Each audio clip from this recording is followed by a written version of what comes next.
Good afternoon, everybody. How you doing? It's me, Paddy from across the shuck, and you're very welcome back to the channel. Thank you so much for joining me today. And we're going to talk about the much belined Spey blade, why I like it, and why there's some patterns I'm not too keen on it.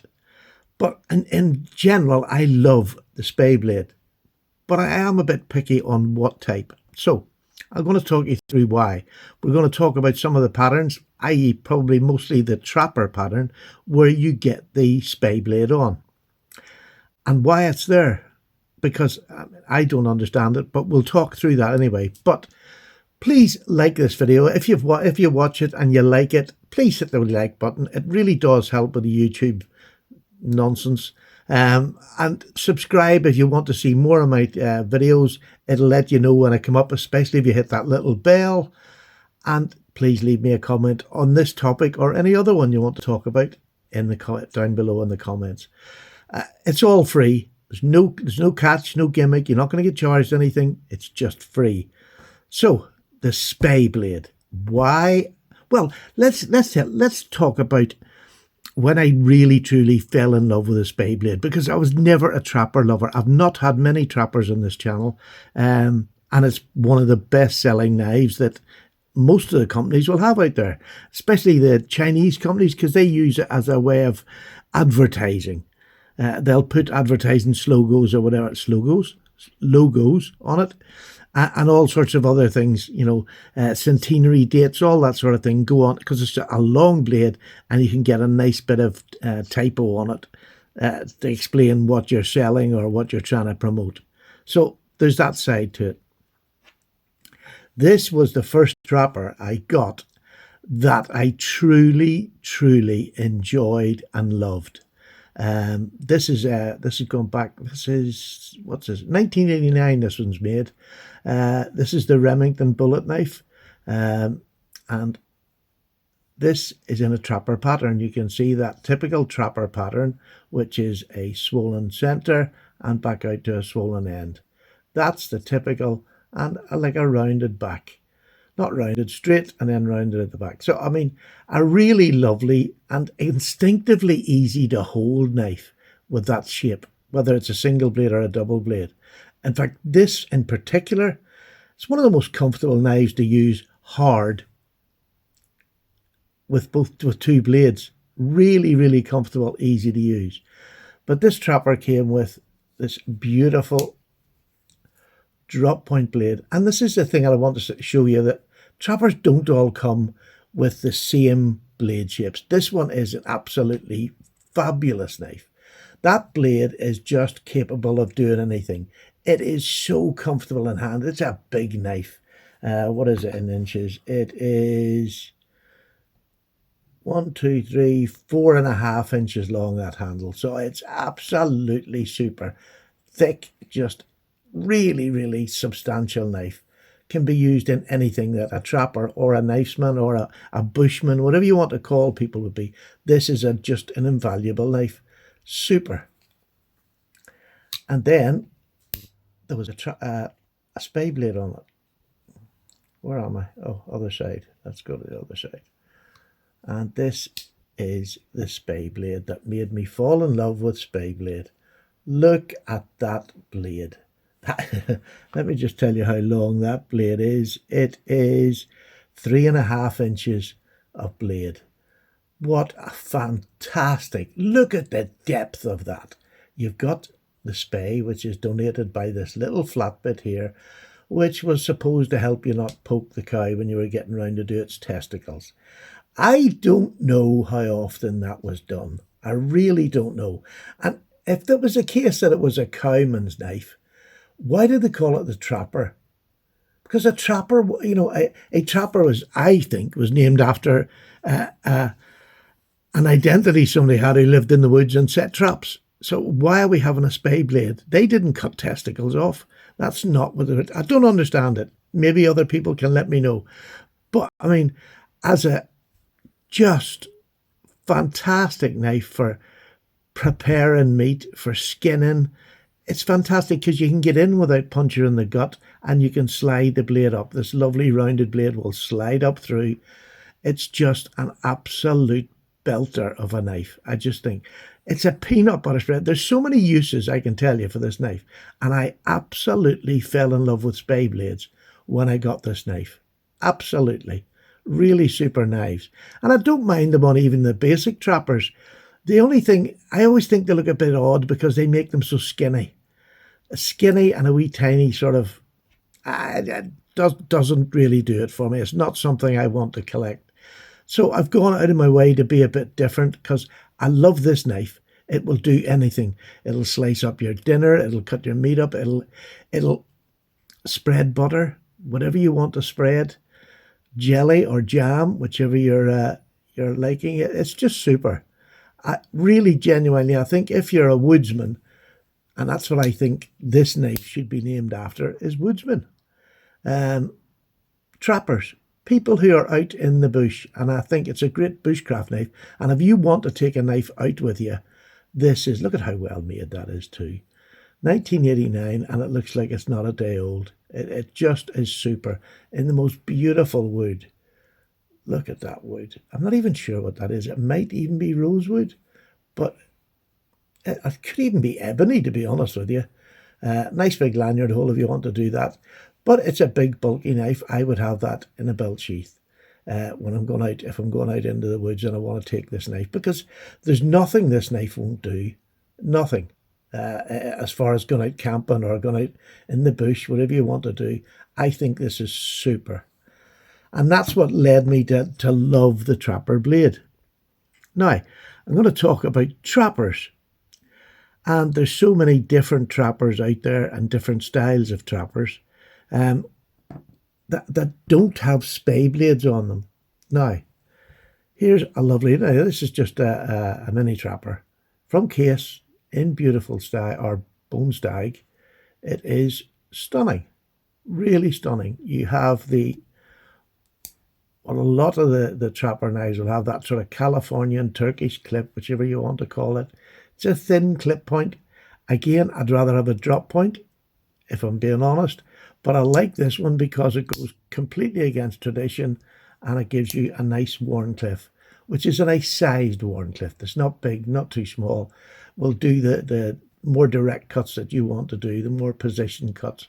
And I think this is one of the best trappers, the mini trapper that Case does. And I say a mini trapper, but it's 3.5 inches long. You know, the same as a boy's knife.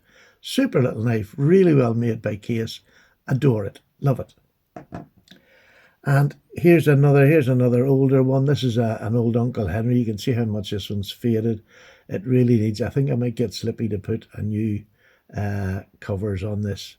I really want to keep that shield though. I love the Uncle Henry shield. So it has that longer, again, whatever I want to call that blade, long, slim blade, which again, I don't understand why you would want that thin a blade. If you're a trapper, or you'd want something, well, I suppose for small game. Yeah, I mean, let's go. For small game, that'll be absolutely fine. And instead of having a spay blade, this one has an elongated pen blade, which I think is lovely. Again, both of them could be slightly more depth in them. I think it would make it a much more substantial knife, much more. And this is a full-size trapper. So, I mean, it you know, again, really well made. This is made by Schrade. This is an American made. Let me just show you there. Made by Schrade, USA, 285. Just a super, super little knife. But two of the best trappers I have, one has a spay and one doesn't. And these are two of my favourite. You know, this is a lovely old knife. Really is a favourite. But this is more the size that I will readily use for EDC. This is for going out in the woods on a belt for me. These two. And one of them is a Rosecraft. Look how beautiful. Lovely wood on this. Just beautiful wood. Everything about it. Look how well centered that is. This is a budget knife at around between 60 and 70 pound. Let's have a look at the main blade, which is that drop point. Look at that. That's a much more substantial. If you're looking at the handle, it's nearly as thick as the handle. A really substantial blade. And that's what I'm going to want. If I'm taking a work knife out, I want that substantial blade. I don't want a California clip for my everyday use. Now, I know some people love them. I don't. I feel as if I get more control over a knife that's got a bit of girth in it. Maybe that's my downfall, not theirs, but it's just the way I feel about it. I just think that's beautiful. And not only that, with that big swedge, it looks stunning, really stunning. In D2 steel, so a real good workhorse, and they have a spay. Now look at that compared to a case spay. Look at that, look how it's actually swelling out here. You've got this beautiful big belly. You have a point on it. Granted, it's not for knife fighting. Knives are not for fighting. It has a lovely, unusual swedge at the top here, nearly like a harpoon type swedge. It's just beautiful, really substantial. This is one of the best trapper work knives that's on the market today, in my opinion, with a spay blade on it. You show me a better one than that, and for that price, 60 to 70 pound, I just think that is so underrated. Probably one of the most underrated blades Rosecraft make. Absolutely love it. Try one. Really do try one because it's super. And then this is one of my posh ones. This is a case Tony Bowes. I show this as often as I can because it is stunning. Again, look at that. You've got the depth in the blade. It's not as skinny as the other knives. Maybe not quite as fat as this, but it's fat enough. It's a drop point. It is a stunning blade. This one's an ATS 34. Just a super steel. Beautiful steel. Again, walk and talk, beautiful. And then on the other side, it has a skinner, which for me, what more does a trapper want? This will do small game, any game you like. This will do it. And an absolutely beautiful, lovely, big, long swedge along there. I just love it. With that little nail neck, which is depth, great depth in it. You'll not slip out of it. Just a super skinner. To me, this is what a trapper knife really should look like. Either this or the one that Rosecraft do, with deeper blades, more able to do harder tasks as well as the delicate skinning side of it. So, and again, trappers, they were hardy men. They were living out in the bush, and they had to process all their game. To me, either one of them two is just fantastic. Or this. So, I do love spay blades, but they have to be in context to what what I want the knife for. I don't do a lot of skinning. I don't do a lot of trapping. But I sometimes do a lot of more arduous work, which needs a bigger blade. And that's what I'm going. When I grab for something like this wouldn't normally be in my EDC unless I know I'm going to do some serious work, because it's too big for most of my everyday tasks. Again, I could be different than most people, so I don't tend to carry that bigger knife. Not because I can't, and these blades are over 3 inches, so in everyday use I can't do it. But I'd rather have a smaller knife in my pocket. Like I'm carrying, oh no, I took it out of my pocket now. A little Arthurite in my pocket, I just put it up there. I'm just about to change. So this is where my love came from, and it came from that big spay. I then, once I met Ashley and got into him, I asked Ashley, would he make me a trapper, because his trapper patterns are the most comfortable in hand of anything that he makes. They are just stunning. Lovely depth to the handle. If you've got a large hand, these are just perfection. But I asked him for a big fat spear. And that's exactly what he made me. Look at that for a big fat spear. It is stunning. And I use this for so many different things. So many different things. It's fabulous. It's not too thick. It's not a big thick blade, but it's sturdy enough. And with Ashley's, what I do like, you get that hollow grind, a little hollow grind in there. Not a massive hollow grind, but a little one. And this knife can do anything. This is my go for it knife. End of days, one of the knives I'd want to have with me. definitely one of the knives I want to have. It's so useful for eating, cooking, game, for anything like that. You've got that lovely belly you can get up inside, even a fish. It's not enough to get in and strip your fish out. I mean, it'll do anything. And I just think it is a super, super thing to have one of these in your collection. This is obviously, Ashley, it's 01 tool steel, so you have that longevity of use as well. It'll hold an edge for longer. But then here's another one, and this is where I get a bit confused, because this makes more sense for a spay blade to me. Now, this is just a little secretary's knife, but look at that spay blade on there. This is flat. I'll let it show you. It is flat at the end, and it's a spay blade. And what they use these for, not just for cutting things up in an office or whatever, but if you made a typo on the older fashioned typewriters, which had thicker paper and things like that, to get it removed, you put the corner down and you scraped it off the paper, or parchment, whichever you want to call it. So that's what that spay was used for.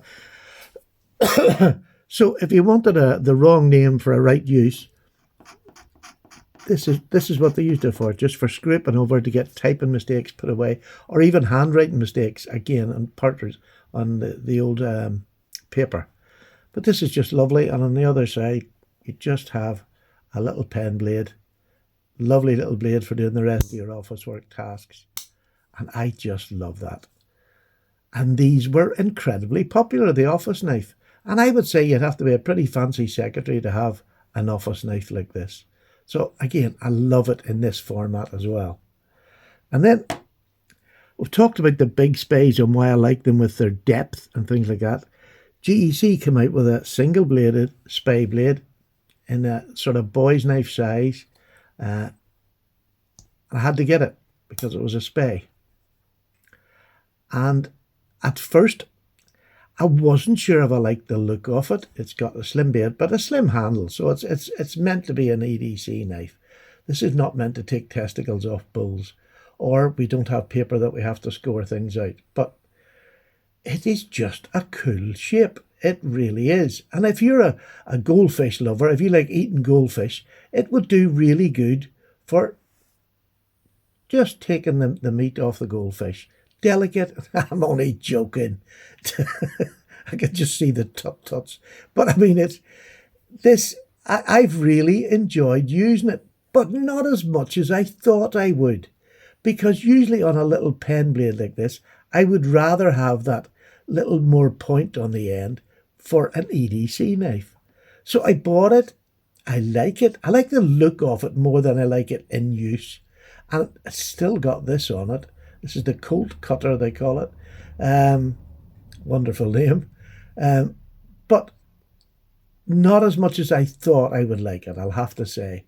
It is. I don't tend to grab this a lot. I do carry it every now and then, but not a lot. So I didn't really go for this thin, narrow spay blade. So I don't like everything, and I don't like anything that's thrown out. I am quite particular. But to me, I've got three of the best trappers that are out there, in my opinion. These three are three of the best. As a small trapper, the mini case trapper, I think it is absolutely fantastic for a little EDC knife. Little EDC knife, fantastic, but it doesn't need a spay on it. These three, I just love what do you think? What do you think out there? Do you think that this is more of a gimmick than anything else? And I nearly think that spay, I can understand maybe a vet wanting one, but I don't think a vet has ever used a spay blade. I think they would use more of like a scalpel type blade if they're going to take somebody's ghoulies off. Again, maybe I'm wrong. If you're a vet out there, what do you use to take away? Because the only thing I've ever seen in any videos is a little scalpel blade. So, there you go. But the spay blade in itself, I love it when it's done right. When it fits the knife, when it fits the handle. And again, this is just, honestly, I can't tell you how much I love the big fat spay. I love it. I just think it is such a great utilitarian knife in that and in my Ashley. And you can see my Ashley has the same depth. It's not as big a blade, obviously, but it's actually a bit thicker on the depth by about 1/8 of an inch on the depth, which is going across this way. It's about 1/8 of an inch bigger than on this big Remington. But by God, both knives, EDC, going out into the bush. That's what they're for. There you go. Thank you very much for watching. I hope this wasn't a lot of old blether for you. I've enjoyed talking about it because it needs talking about. And for me, I think the Spey blade was an invention that was never really needed. So there you go. Take care. Paddy's away. Bye-bye now.